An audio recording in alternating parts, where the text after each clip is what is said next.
Are you fine? Not scared or panicked? I'm fine. Something like that isn't enough to ruffle my feathers. I was able to ditch that guy no problem. But that does beg the question. Who was it that was following us? When we split up to lose him, it looked like he went after you, Judy. What amazes me more than anything is that you realized that he was following us. I would have never noticed that someone was behind us. Huh. I have eyes in the back of my head. It's going to take more than sulking in the shadows to be able to get to me.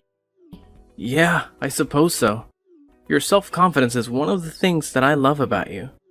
But is there any reason that someone would want to follow you?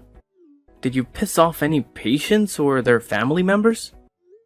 Well, nothing comes to mind off the top of my head.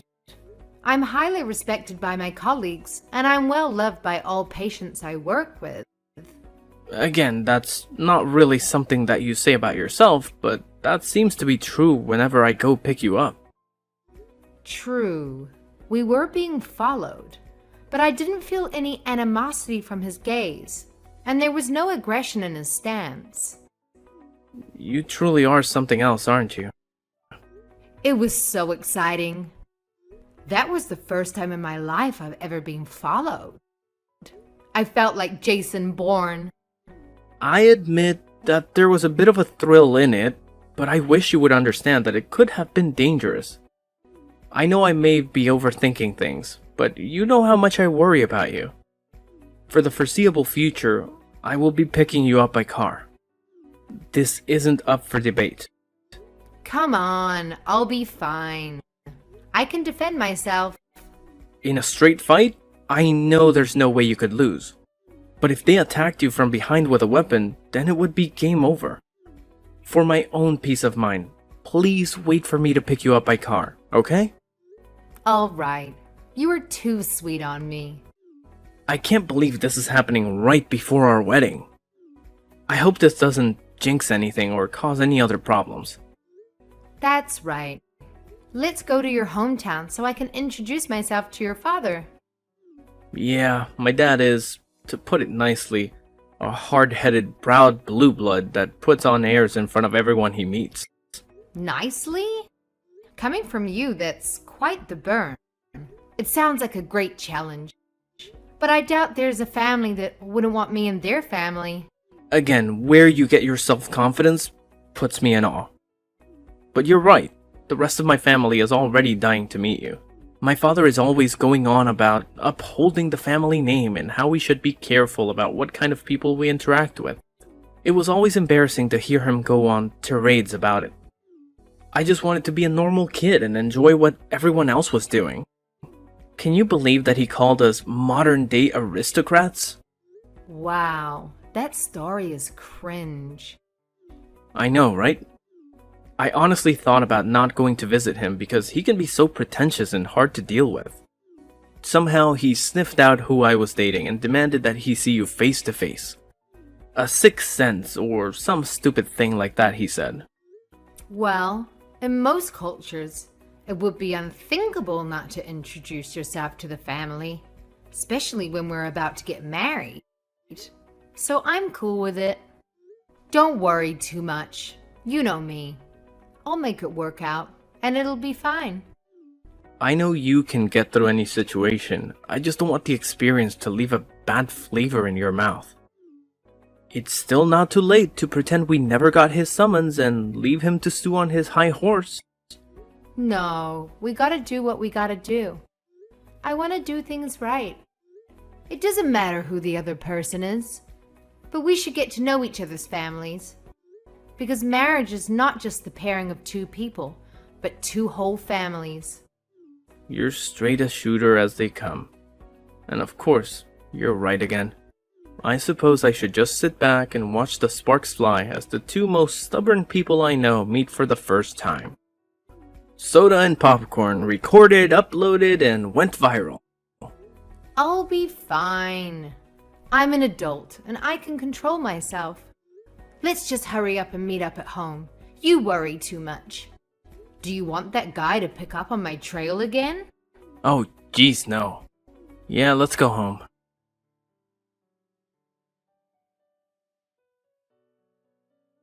Judy, where are you now?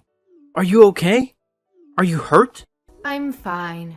I just went outside for a little bit to cool my jets and clear my mind. Wow, that went far worse than I could have ever imagined. Trying to pour a pot of hot coffee on me was something that even surprised me. Thank God your reflexes are so fast.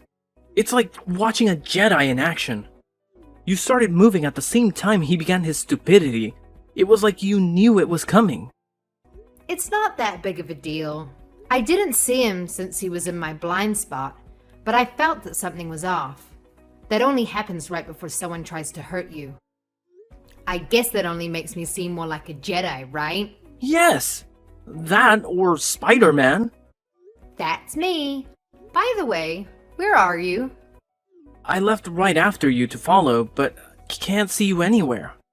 Oh, I'm at a park in front of the forest, sitting on a bench. Come and get me? I'm a bit parched, so can you bring me something to drink on your way? Wait, Willow Park? That's more than a mile away. It's been less than 5 minutes. It's not even a straight line from here. It is if you go through some yards and gardens. Did you really straight shoot it through a mile of residential units? Parkour. My God, you're amazing. Whatever. Hurry up and pick me up. Yeah, sorry. I'll grab my keys and pick you up.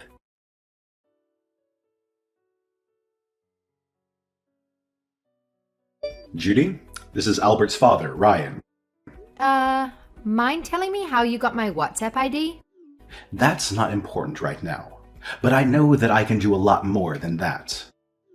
From here on out, I will not allow you onto my property a second time. Of course, that includes ever seeing or contacting my son Albert again. Really? You got a valid reason to outcast me? When you come from a name as prestigious as ours, it would be unthinkable to take an uneducated little girl like yourself into our great family. You never even graduated from a university. There is no way I could let my grandchildren be raised by someone who could barely get a GED. No worries there, pal. I have no intention of ever being in the same room as you ever again. However, I will marry Albert, as promised, with or without your blessing. Never. Who would be foolish enough to ever marry you? Your family is poor as dirt. How could you imagine standing eye to eye with a family of our caliber? How dare you think you could pollute my bloodline with your filthy peasant DNA? Ooh, them be fighting words, old man. But I couldn't care less about how much you badmouth my family. It's true that my family was not well loved by any means, but we were happy and had all our needs met by parents who loved us.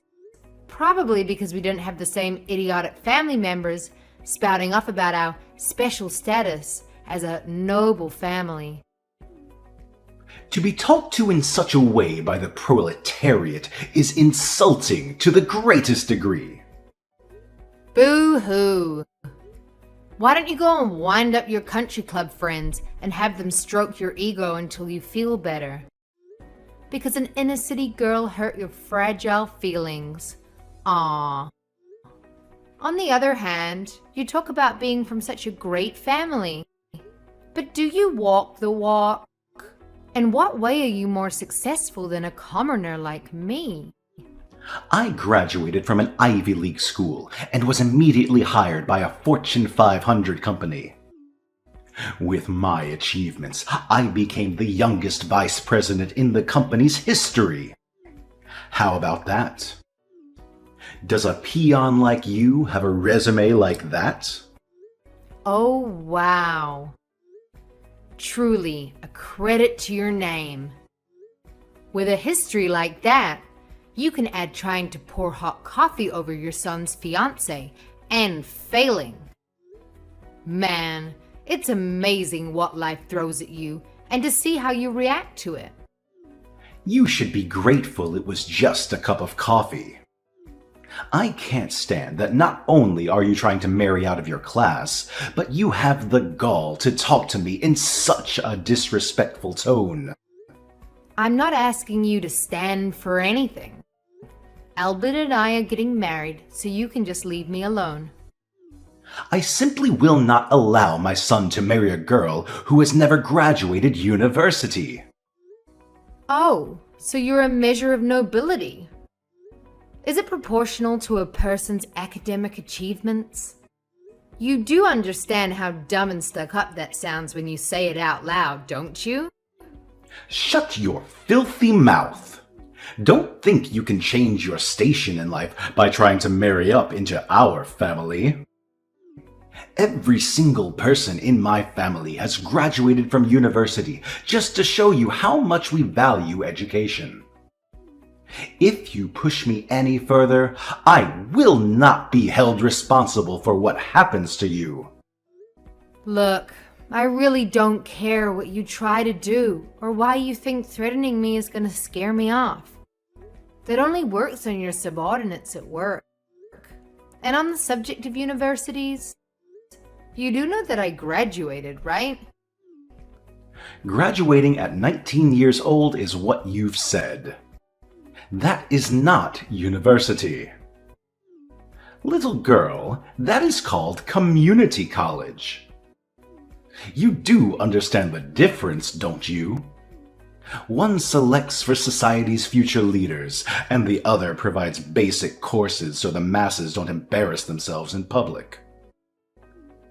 You're simply a bad match for my son who's on the fast track for the good life and will bring so much honor to our family. And find a girl worth fighting for. Yes? What are you talking about?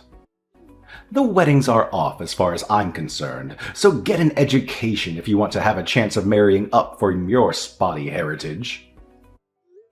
I skipped a few grades and finished med school at 19. Like I'd believe that.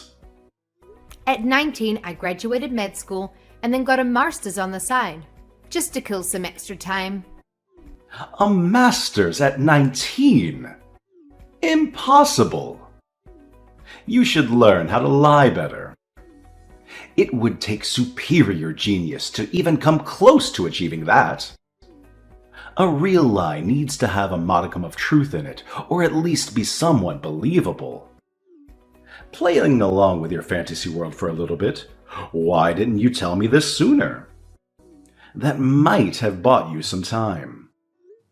When I did try to tell you, you decided to preempt me with aerial coffee entertainment followed by kicking me out of the house. I don't have time for gossip and fake news. So you want to add to your whopper and tell me that you're a doctor at some clinic? Almost. I'm the head of the pediatric department at the university hospital. You can drop the facade. It's not funny anymore, and I'm just sad now. I've already looked into your past to have your old past in front of me now. Least of all, I know you're not a doctor, so you can come clean with me. Oh, it's good to see a Christian keep his part of the bargain. How do you know Christian? It's fine and dandy to use private eyes to get info on a person, but you really should use people who you know are good at their jobs. It was like being tailed by a blind elephant over the savannah. It was cute. You can try to hide, but whenever I turned around, there he was. Poor effort. After I got tired of that game, I got behind him and he almost soiled himself when I grabbed him by the collar. I then persuaded him to tell me who his employer was. Impossible. He's a 30-year veteran with us and served in a recon unit in his youth. I've been relying on him for years, and he's never made a mistake. You gotta be kidding. It was like playing peekaboo with an infant with no sense of space. Anyhow, I had him pass on false information to you in order to find out what kind of person you really are. I wanted to give you the benefit of the doubt, despite Albert's unflattering portrayal of you. So I told Christian to hide the fact that I'm a doctor. Albert and Christian both. Can you blame him? With your temperament and outlook? I've also taken the liberty to release our chat logs and the dirt I've dug up on you and your investors. What? Why would you do something so unnecessary? Well, according to your words, it would be unacceptable to allow dirty blood to pollute the system, right? The same goes for business. One bad apple can cause the whole batch to go bad. Isn't that how the saying goes? You're saying I'm the problem? Impossible! I've done so much for the company. They wouldn't do anything to me, would they? Dunno. Tell that to the person who's going to be reviewing your case and deciding your fate. Telling me of your triumphs and tribulations is just a bother. Why would anyone at my company trust you? How could you even get anyone on the board's attention? I'm a very famous and popular doctor in higher circles, so I do have acquaintances in almost every industry. In fact, I've known about you for a while. I've not even told Albert about this part of me. I'm about to teach you how to really get dirt on people. Haven't you had enough fun at my expense? How long must I put up with your blasphemy? Do you have any idea who you're dealing with? Have you any clue what I will do to you if you make me your enemy? Fully. Because I have no fear of some unemployed old man who got fired from his job for being a toxic lowlife. Fired? Who's been fired? Are you talking about me? Blackmail 101. Your termination is one of my demands for not releasing your dirty laundry to the world and tainting your company's good name. Any company would throw a useless president under the bus in order to maintain their quality in the public eye. That'd be a breach of contract on their part. How devious are you? Everything you're doing is illegal. Illegal, you say? I guess you would be an expert on what's illegal, wouldn't you? You know better than anyone that you should be terminated at the company. It can't be.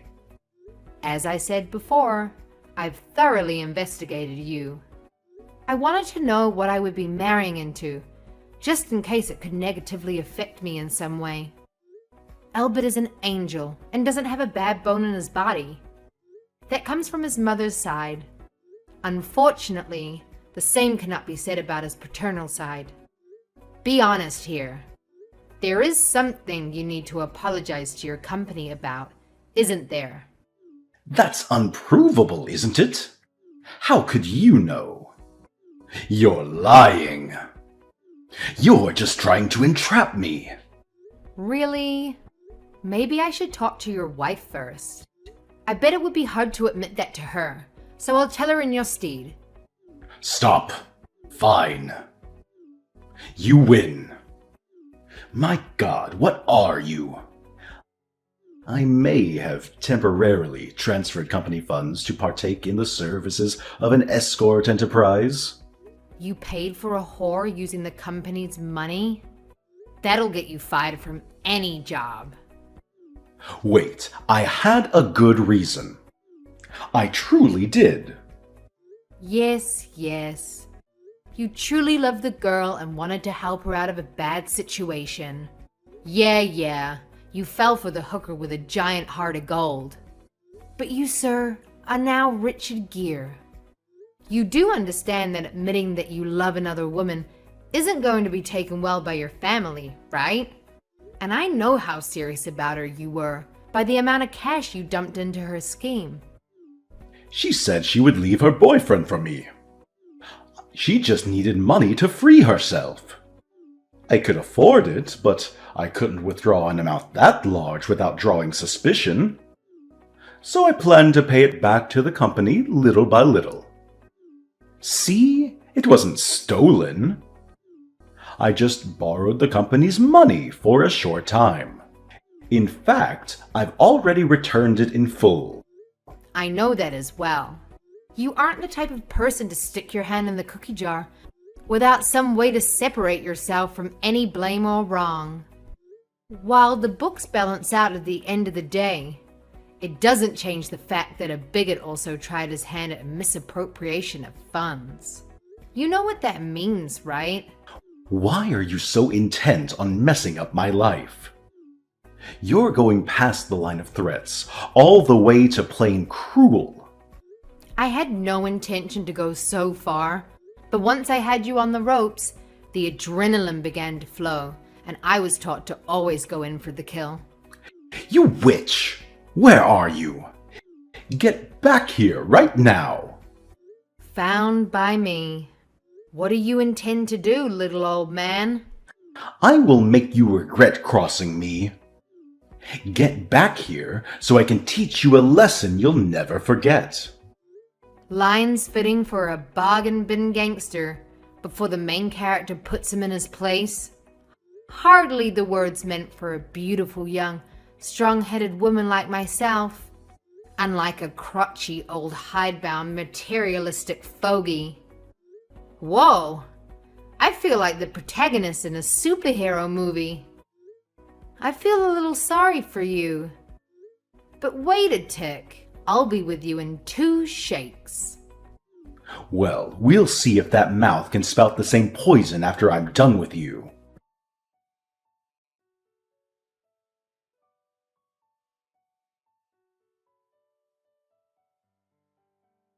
You've had enough yet? Want to go another round? I don't think the results will change, but the offer still stands. What are you? How are you so fast and strong? I'm as fit as a 30-year-old and was an amateur boxer through school. My dad was a drill sergeant and was a part-time UFC fighter to make ends meet. Since we could stand, he trained us all in self-defense and self-reliance. A UFC fighter? He pushed his reflexes, hand-eye coordination, and martial arts skills to the absolute limits a human body can handle. That discipline and focus he installed in me ended up helping in school as well. But I did surpass him in middle school and haven't lost to him since. He holds me as his greatest success and still makes me come weekly to spar with him.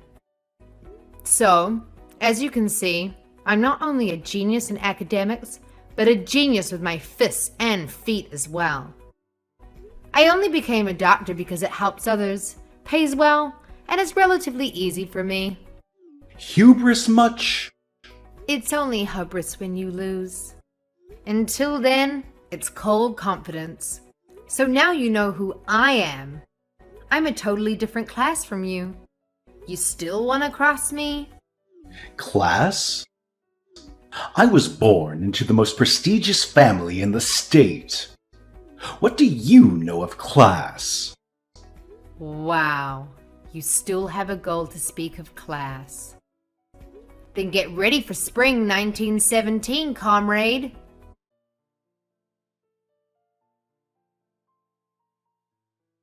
Albert's father, Ryan, was found unconscious on his front lawn after that huge disagreement.